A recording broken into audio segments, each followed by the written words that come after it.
If we looked at your background, you should have had a nervous breakdown and lost your mind. You should have given up by this point. You should have thrown in the towel on yourself already. You should have walked away by now. But there's something in your gut, in your heart, in your spirit, in your innermost being that said, hold on. That instinct, that still small voice is about to turn your life around. Your dreams are the most powerful thing. Without a dream, there's, again, no point in being here. And we are lost without dreams. So find the time on a daily basis to dream and pursue your dream, whatever that looks like. Be on the pursuit of your dream. Truth is, like, a lot of people don't appreciate the fact that doing anything exceptional requires a lot of work, right? And it requires that anonymous work that you do when no one's looking, and when the going gets tough and you're conflicted over what it is that you're going to do on that day, it's easy to cave in. And so there's a level of conviction and commitment to self that's required that I think you develop over time with some level of resilience and the persistence that comes with that. But if you don't appreciate that doing something hard is going to test you and is going to compel you to get out of your comfort zone, then you're going to struggle.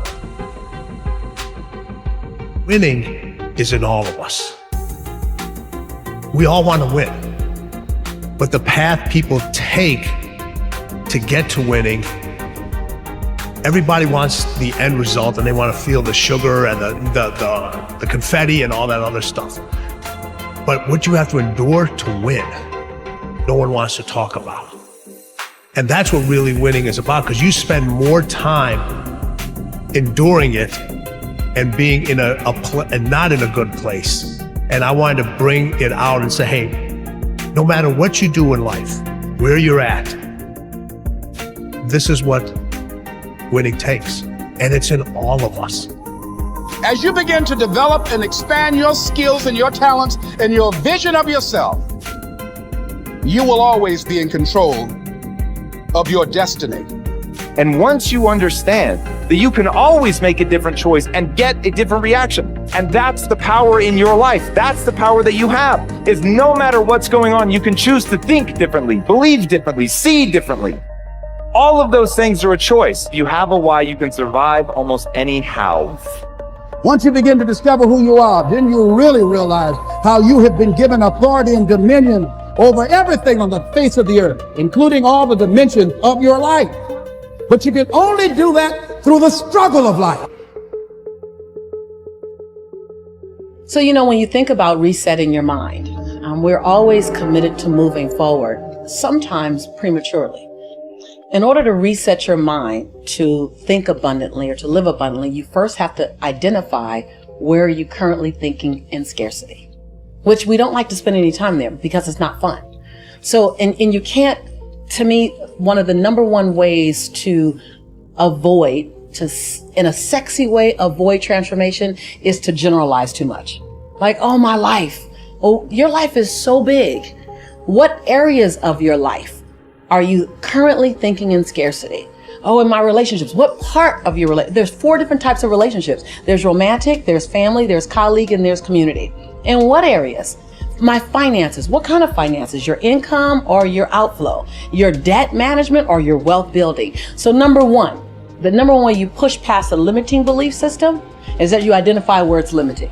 And it's almost like going to the doctor saying, Doc, my left arm really hurts. He's not just going to start working on the arm. He's going to say, where? Well, the upper part. Well, where in the upper part? Well, over here between the elbow and the shoulder. Well, where between doctors will ask you so many detailed questions so that they can go exactly to where the pain point is and relieve the pain. Treat your mindset that way as well. So when you're reaching for a more abundant way of thinking, start by saying, what frame of thinking, what mindset, what part of my mindset, what belief system must I evict to create space? Notice how I can go and I can dismantle each belief system, even if you don't believe this new truth yet, which I've given you plenty of exercises around adopting a new mindset. You can't visit a new mindset. You got to go to a new mindset. You got to park.